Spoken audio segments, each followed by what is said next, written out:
Bore da, a chroeso cynnes I chi i'n Haddoliad o'r Drenewydd y bore yma a hitha y Sul cyntaf mis Awst.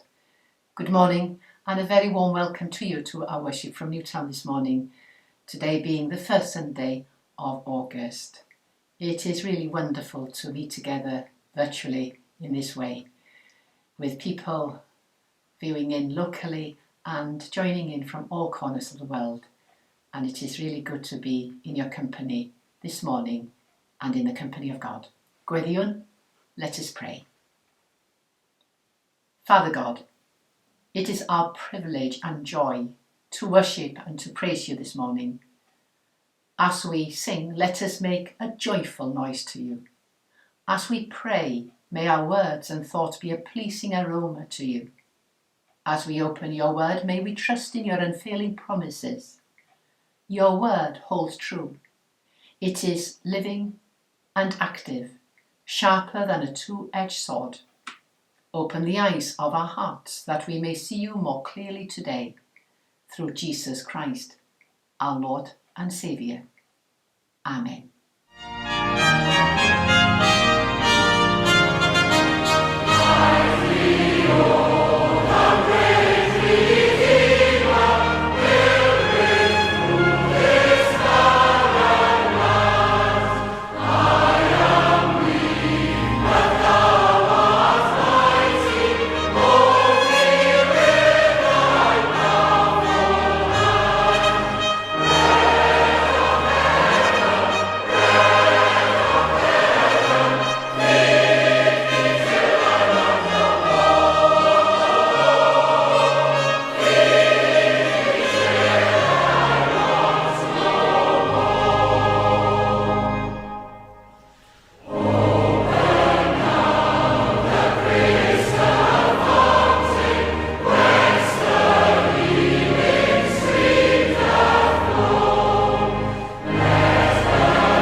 Gospel of John.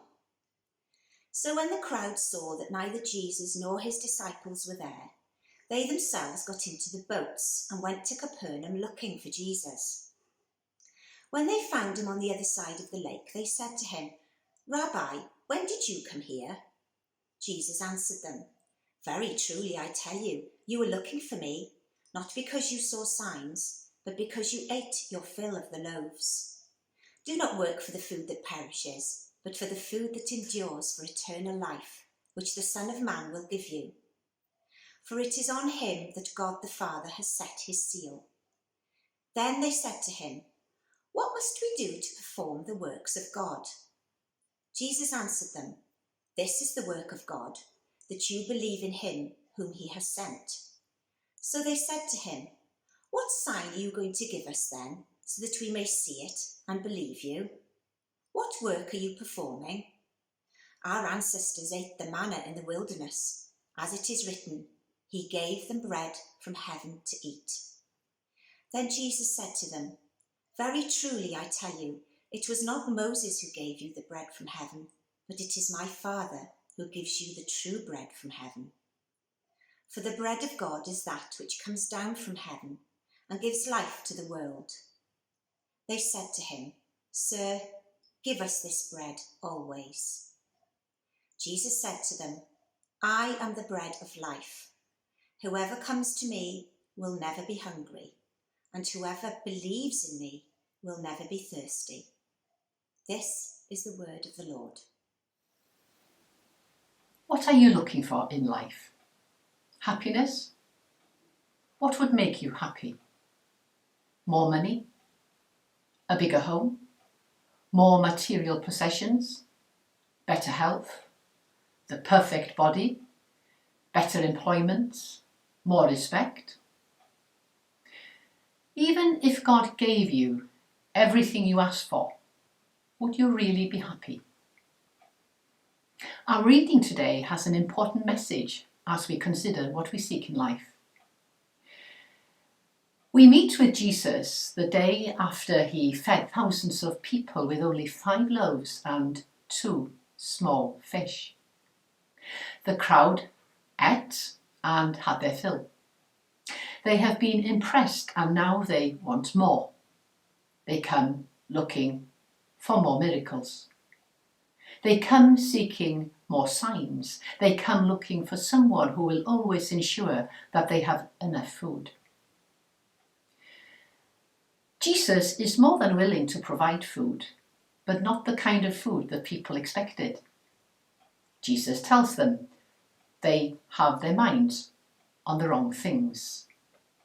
"Very truly, I tell you," says Jesus, "you are looking for me, not because you saw signs, but because you ate your fill of the loaves. Do not work for the food that perishes, but for the food that endures for eternal life." Jesus is obviously not happy with the fact that the crowds are so interested in getting more free bread. For him, the feeding of the 5,000 wasn't just about giving people physical food. It was a sign pointing to his messianic identity. Jesus isn't just a great prophet like Moses or a king having come to liberate the people from oppression. He is the bread of life, who God has sent to give life to the world. But the crowd are so taken by the miracle of the feeding of the 5,000 that they've no time for the spiritual meaning of what Jesus is about. We might feel some sympathy for them. After all, you can't blame hungry people for wanting food. Isn't Jesus being a bit harsh here? Actually, no, he's not. And he's not rebuking the people for being hungry. We are told that Jesus had compassion on the people and wanted to meet their needs, and so he fed their physical hunger. But at the same time, it's important for us to realise that Jesus wasn't just some sort of glorified healer travelling around looking for needy people he could help. The Gospels constantly emphasise Jesus' preaching and teaching ministry. For Jesus, the urgent thing was announcing the kingdom of God and giving people an opportunity to repent and believe the good news. His healing miracles were signs of the kingdom, showing that the power of evil was being defeated and that God was at work to put this broken world to rights. But the people were paying too much attention to the signs and not enough attention to the thing the signs were pointing to. So, what does this have to do with us today? The crowds of people were coming to Jesus, not for his sake, but for what he could do for them. I suspect that many people who decide to become followers of Jesus and embrace the Christian faith do so for similar reasons. Whether it's to help us to be better partners or parents, or taking away our fear of death and suffering, or giving us inner peace of mind and heart, or healing us from a life-threatening illness. Many of us are seeking the giver because of his gifts, and not for his own sake, at least not yet. And this is only natural. We're just like the people in the Gospels, most of who came to Jesus because they wanted him to do something for them. And there is no hint that Jesus was reluctant to help them. The problem comes if we get stuck in that place, focusing on the gifts that Jesus gives rather than on Jesus, the giver himself, serves to confirm us in our self-centered approach to life. Be sure that Jesus will want to challenge this and lead us into a way of living that's centered on God and his purpose for us. And so Jesus tries to lead the crowds away from focusing on the bread and toward focusing on what the bread symbolizes: Jesus himself and his role as the bread that endures to eternal life, because he is, in fact, the bread of life. Whoever comes to me, Jesus says, will never be hungry, and whoever believes in me will never be thirsty. Jesus is talking here about the deepest and most fundamental need of every human being, which is to be in right relationship with God. In a famous prayer, St. Augustine said to God, "You have made us for yourself, and our hearts are restless until they find their rest in you." As physical food gives life and energy to our bodies, so being in a right relationship with God sustains us in our spiritual life, as people made in God's image, in God's world. We can be successful in life, but if we don't find this right relationship with God, there will always be something missing right at the heart of our lives. We will be fulfilled in every other way, but starving at the very centre of our being. Jesus claims to be able to bring us into this right relationship with God. He is the one who gave his life to reconcile us to God. Jesus is the bread of life. If we come to him and believe in him, our spiritual hunger and thirst will be satisfied. And yet, how come that some of the most devoted and humble Christians, such as Mother Teresa, experience deep spiritual hunger and thirst in her life? We assume, don't we, that when Jesus says, "If you come to me, you'll never be hungry, and if you believe in me, you'll never be thirsty," that what Jesus really means is, if you come to me, you'll always be happy and joyful, or sense God close to you, or have perfect peace of mind. But the truth is, religious emotion is one of the things that perishes, and Jesus tells us not to work for the things that perish, but for the things that endure. True soul food is deeper than religious emotion. It nourishes our life with God and sustains us to do the things God asks of us. We may not feel God's presence all the time, but that doesn't mean he isn't present. It means he's working in a part of our psyche that's far, far deeper than our emotions. The truth is that following Jesus, painful as it may be at times, does lead to a deeper sense of joy, peace, and satisfaction. There's a sense of well-being that comes from living in relationship with God, in harmony with the way God has created us. Earthly satisfaction will pass away, but true spiritual satisfaction, the satisfaction that comes from knowing God through Christ, will last forever. Amen.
Newyddion hwn eglwysi, news from our churches.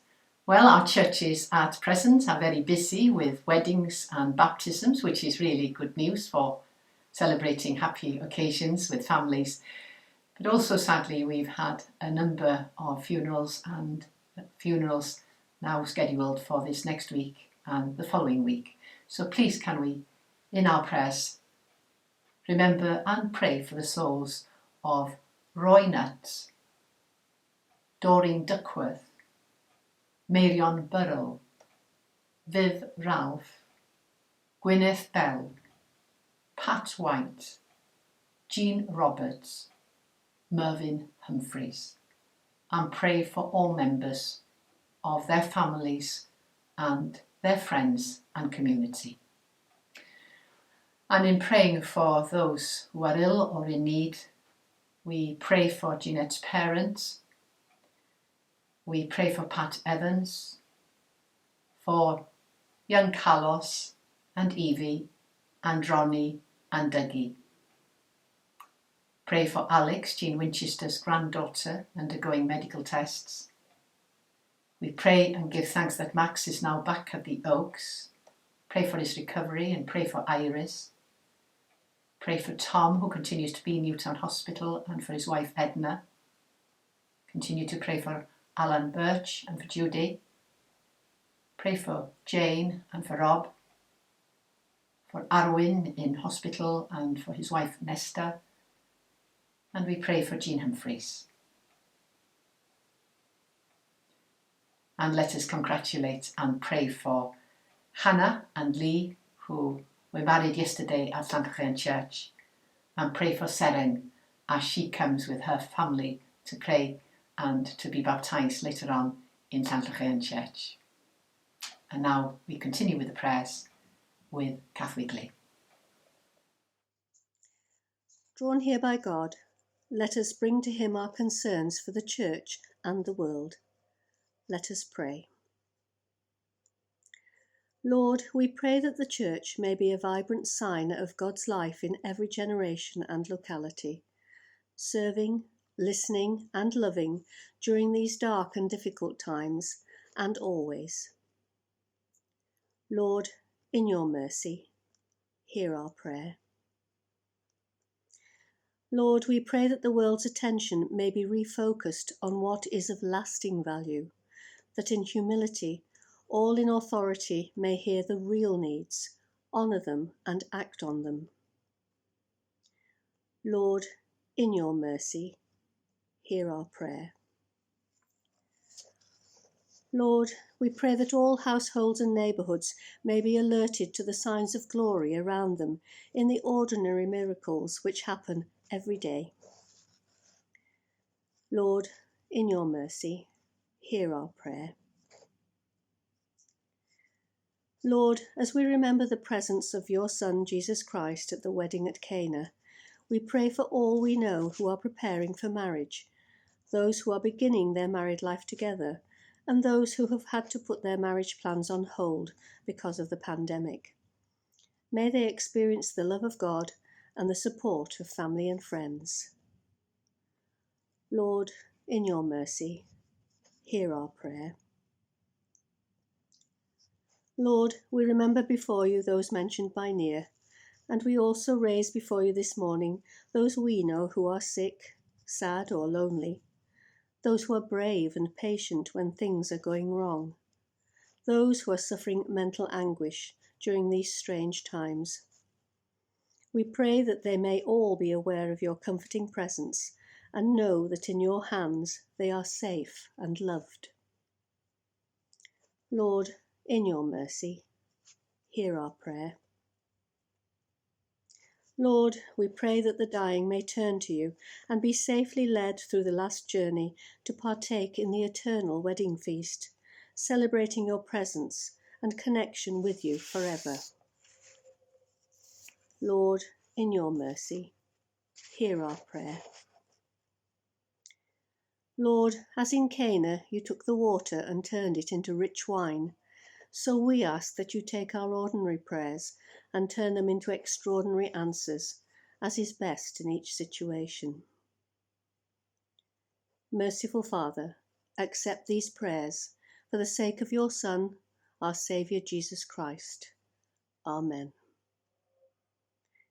Let us join together in saying the Lord's Prayer. Our Father, who art in heaven, hallowed be thy name. Thy kingdom come, thy will be done, on earth as it is in heaven. Give us this day our daily bread, and forgive us our trespasses, as we forgive those who trespass against us. And lead us not into temptation, but deliver us from evil. For thine is the kingdom, the power and the glory, for ever and ever. Amen.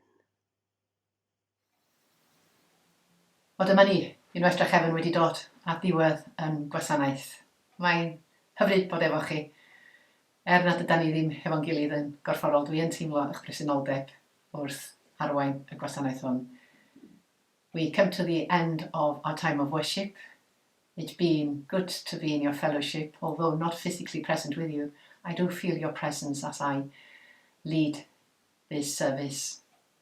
And so thank you for being part of this fellowship. Gweddïau, let us pray. Lord Jesus Christ, you are the bread of life. Let us feast on you and find nourishment for our souls. You are the light of the world. Let us follow you out of the darkness. You are the door. Let us enter the Father's presence in your name. You are the Good Shepherd. Let us rest in your provision. You are the resurrection and the life. Let us find true life and victory in you. You are the way, the truth, and the life. Let us love you with all our hearts, souls, mind, and strength. We pray this in your name. Amen. And may God bless you richly this coming week with all that you wish for and desire. May God fulfill your hunger and your thirst, spiritually and physically. In the name of God, Father, Son, and Holy Spirit. Amen.